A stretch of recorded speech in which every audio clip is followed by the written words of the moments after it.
Bandara Ngurah Rai Denpasar mengoperasikan 36 penerbangan tambahan akibat membludaknya penumpang saat puncak arus balik libur panjang akhir pekan. Untuk rute terpadat kali ini adalah tujuan Jakarta dan Surabaya. Bandara Ngurah Rai Denpasar terus dibanjiri wisatawan domestik yang hendak kembali ke kota asal mereka usai berlibur di Pulau Dewata, Bali. Kepadatan yang terjadi di Bandara Ngurah Rai memaksa penumpang harus mengantre mulai dari pintu masuk terminal hingga counter check-in. Dapatnya hari ini sih, pas besok udah waktunya sekolah juga anaknya. Ya. Kan mulai padat-padatnya, Ya. takut ngantri-ngantri. Nggak apa-apa, udah biasa. Memang seperti ini pasti kalau liburan. PT Angkasa Pura I merilis jumlah keberangkatan di terminal domestik sampai pukul 18 WITA petang tadi sudah mencapai 15.000 penumpang lebih.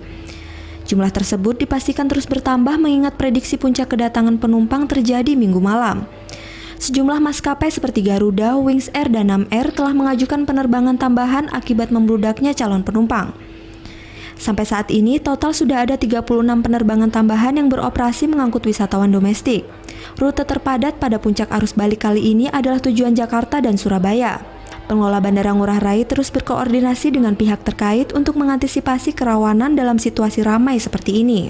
Alhamdulillah sejauh ini kami berkoordinasi dengan baik dengan pihak-pihak terkait dari airline, operator komite, kemudian juga air navigasi, otoritas bandara maupun CIQ. Alhamdulillah bisa berjalan dengan baik.